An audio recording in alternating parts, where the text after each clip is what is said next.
celebrating 20 years of Counter-Strike, and for the third time in Malmö, where the saga once began. It was yet again time to crown a new master. 16 top teams went on to fight in the south of Sweden. Only one could be the real winner. I think we felt some pressure, of course. I think the most pressure were that we were especially a new lineup and people had so high expectations on us. With a new lineup and in a tough group, Fnatic had to grind their way forward to the first playoff game, where a Swedish derby awaited, dividing the screaming fans into two camps. The feeling before an AP game, we're pretty confident, if I would say so. When it comes to LAN, we're always confident when we play against an AP. It was a kind of important game to win. We just played our own game and we did not know much about their new lineup because they hadn't played a tournament yet. With 15 seconds left, the clock is their worst enemy, but so is Flusher. One frag, not two, and it's a pair of frags for Lekro and Rez. Bomb going down, but to contest is Grims, and he's done it all for Fnatic. After that comprehensive clash against Ninjas in Pajamas, an even tougher opponent lied ahead. From just across the water, the Danes, Astralis. My reaction after winning against Astralis was pretty unbelievable. I mean, we did not expect to come to the final. We just kept rolling and in the end we won. He's done it! He connects! It's on Zipex, he gets the bomb down! Fnatic! I can't believe I'm saying this! But they beat Astralis 2-0 in Sweden! Once again, the Swedes defended their dominion to move on to the final. I think we felt pretty calm, like all the time, if I say so. We were like the underdogs all the time because we had no pressure to lose. They're already up against the Molotov, and a big connection, important one onto Zai with the flashes, great from Golden. One more on Gandalf, and Apex can't do much. JW and Flusher, they're taking it in turns to win rounds for Fnatic. The most lifted part why we won DreamHack was because Golden has so much preparation when we come into the tournament. That's why we kept so calm in game, and because we know what to do. Oh dear, things are arriving. So it's Prolo! With just the CZ! He's dead! Shot! Apex! They only need two more! CW, have they done enough? Shots to save Vitality! It's Fnatic! Fnatic! Complete the Cinderella story! Live from Sweden! They are your CORSAIR DreamHack champions! In an epic battle with a young prodigy prevailing, we once again got to crown a Swedish master on home turf. Fnatic. Fnatic proved to be the saviours of Swedish CS back in 2019. But who will set the standard for Europe today? It's time for the grand finals of DreamHack Masters Winter. DreamHack Masters Winter is brought to you by Intel, CORSAIR, Monster Energy, and MSI.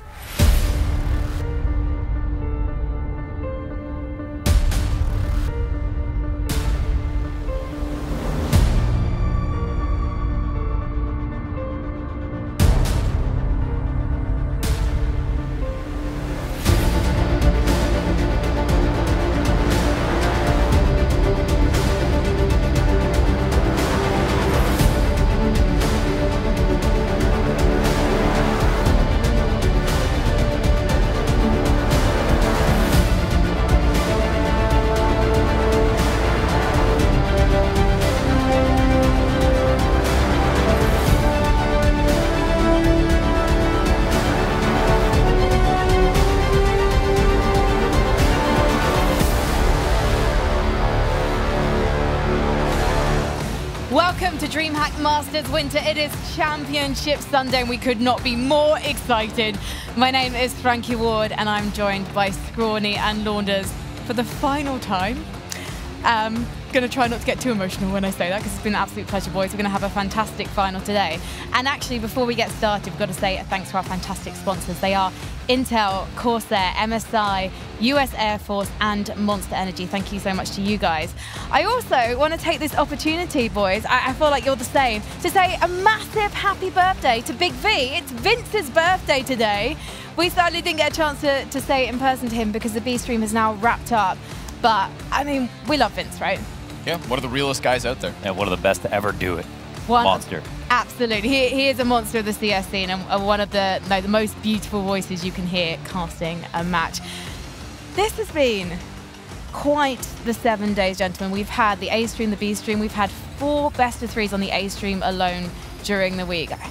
How have you felt being here covering such incredible matches?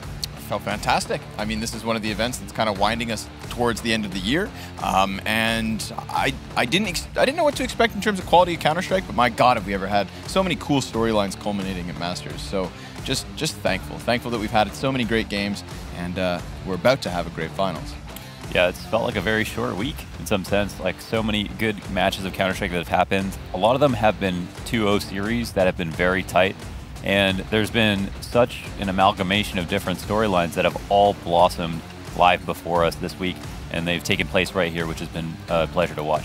It has, and so we're going to take the opportunity now to go over our top 5 plays of the tournament, just to kind of relive some of that stardust we saw on the server. Launders, take it away. Okay, this is Malbs. He's our man from NA, or he's a South American player, and he hit this crazy 4K with the Deagle, all headshots, and he was pressed from all these angles, but hit this wicked couple of flicks to close out that round. Number 4, of course, is the Rops Chris J impression. One of the cleanest AWP aces in recent memory. Walks down into tunnels, completely shuts down Liquid. And may I reiterate that, shuts down Liquid. Makes them look like chumps here with this op, not even missing a single shot. All the bowling pins, that is a strike, my friends. Number 3, this is Floppy's first ace of the tournament. It's a 1v5 on Dust 2 in the Cloud9 versus Spirit game on day 4. Like, if you didn't believe in the AUG, if you were snobby about picking up the AUG before this, you really need to think your priorities in life through. BMAS from his favorite position here at Ivy, mastering and showing us how to master the AK with that spray control, going from burst to tapping to spraying and holding it down versus this execute from Godsent. Beautiful stuff here at Ivy. And then, of course, number 1, the second 1v5 from Floppy. This play is just evidence that Counter-Strike history can come out of nowhere. For a feat that many players don't even accomplish one time in their careers, Floppy pulls out 2 1v5 ace clutches in 24 hours. An absolute stunning second one as well. So crisp on that USP, barely missed any bullets. I mean, Floppy is the most clutch player on Cloud9. He may not be in the running for DreamHack Masters Winter right now, but I'm sure he's going to be in the running with Cloud9 for many tournaments in the future. But we want to focus on this one for right now. Scrawny, I've got to talk to you about Astralis. I know we're going to see them later on in the grand final, but this story of Astralis like rebuilding themselves seemingly before our eyes is quite something. Yes, most certainly. I mean, they've had all these pieces. Glaive's been playing on the roster for a little bit now, right? It's not like he just rejoined us this week, but he did take back the reins of Astralis. And with him at the helm and some of the individuals stepping up to what we know they can do, Magis, oh my goodness, so many impactful frags across the multiple series. But they were down in that loser's bracket, sent there by the most successful Dark Horse in Godsent, who impressed everyone, I think I can safely say. But then ever since they were sent down there, like the crocodiles in the castle's moat, they have just torn apart the competition. 2-0 after 2-0 after 2-0, eliminating, of course, Gambit, our other Dark Horse contender, and then big names like G2, Liquid. Oh my God, just such a return to form from Astralis that if I'm Mousesports, I'm scared at the moment. Do you think Mousesports should be scared, Launders? Because they also, with Karrigan 2.0, are just looking fresher than ever. They should be scared, but there's never been a better target here, and it's the perfect build-up, where with Astralis getting knocked down so soon, never facing each other at first, they have faced completely different competition. Sometimes Mousesports has sent them people to go ahead and beat. They've taken out Godsent twice, Cloud9 Liquid. They're actually on a 7-series win streak coming into this match and have only dropped a total of 3 maps. They definitely have earned their stripes in this tournament. BMAS has turned it up. Rops has looked consistent as always. Frozen is that next big star on Mel Sports. Chris J has had his maps. The map pool looks fierce, and Kerrigan's IGLing is something that I've kept calling back on that will go head-to-head versus Glaive, the 2 very best IGLs of this tournament. Well, I guess that leads me to talk about one of my favorite storylines, which is the Gambit legend. I got to see them last week winning the finals of DreamHack Open November. And to be honest, while I thought they were probably going to impress people, I never thought that they were going to make it to the playoffs in the upper bracket, taking Cloud9, shredding Complexity, and then going up against Astralis. And while they didn't beat Astralis, they still showed such incredible individual form.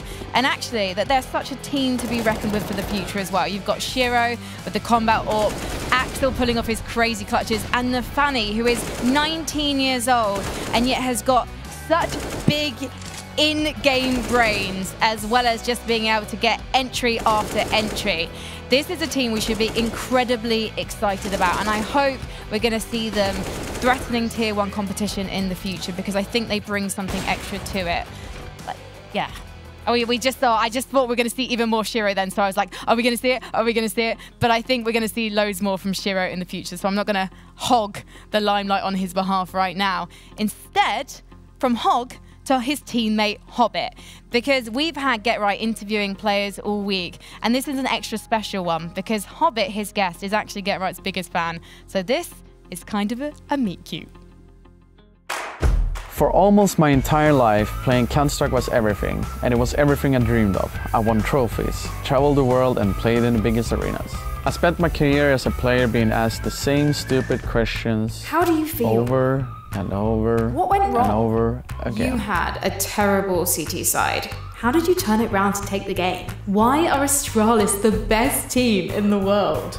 But now I've decided to face a new challenge, to interview the players I once faced on the servers. Because if Frankie can do it, I mean, anyone can do it. Hi, Hobbit. You have a huge and rich history that people don't really understand and know about you. What amazes me the most is like, you didn't spend too much time in Tengrid before the Gambit players were really noticing you. I mean, they saw the potential pretty early, and that was quite interesting. Like, how did that happen really? Like, where they were like, really want you, basically? I was playing with Mo in Gambit. I don't remember the name. We were playing, and he saw, of course, what I can do in the server. Mo just called me and invited to Gambit. Oh, so it was basically just timing or luck for you, since you were like, no, I'm done. Yes, exactly. That's even better. That's even better. Yeah, magic happened.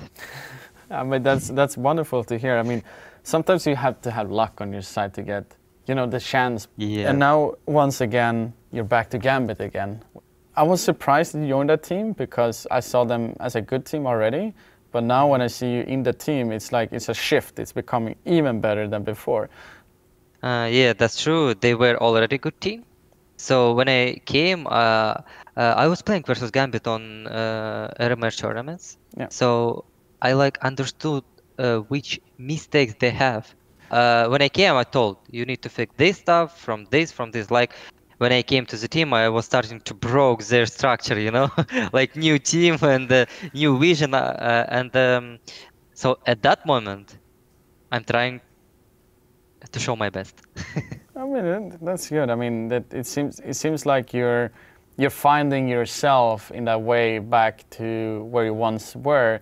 Surely, maybe not on the level you were in the beginning of your career, but you're getting slowly back there with young troops next to you, basically, which is a fascinating story to itself. But it sounds like you have a strong mentality, especially for your career has been going up and down, but it seems like you're on the right path to the next thing again.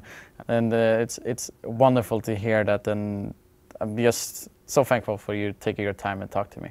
Thank you, Get Right. I think you know that you are my favorite player, right? Yes, I know. So it was a bit. I was a bit like not stressed, like a bit wondering, you know. I'm gonna talk with Get Right. Why? Why me? It's gonna be hard. I've actually wrote it down in my notes about it because I know about it. I know about it too well, and I think it's hilarious in a way because on a big note for myself, I've never saw myself as an idol or saw myself like that. I'm just a player in the end of the day. 100%. You're taking down yourself, bro. So, thank you a lot, bro. Thank you. Thank you. Bro, that was too much, too adorable.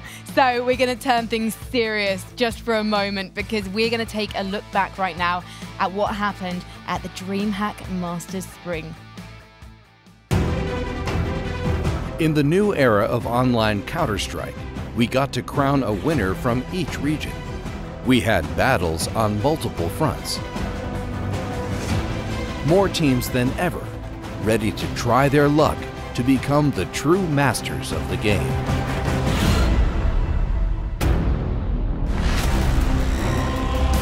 In Europe, we saw stacked groups with open outcomes. Oh my god! The Germans in big, who earned a spot in the tournament by winning DreamHack Open Leipzig, now needed to prove their worth.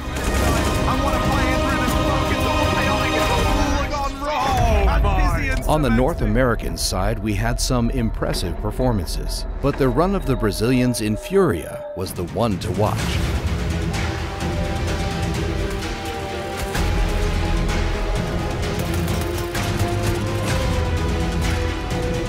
In the playoffs, Big had a bumpy road, but they showed everyone that they were here to win, showing big confidence.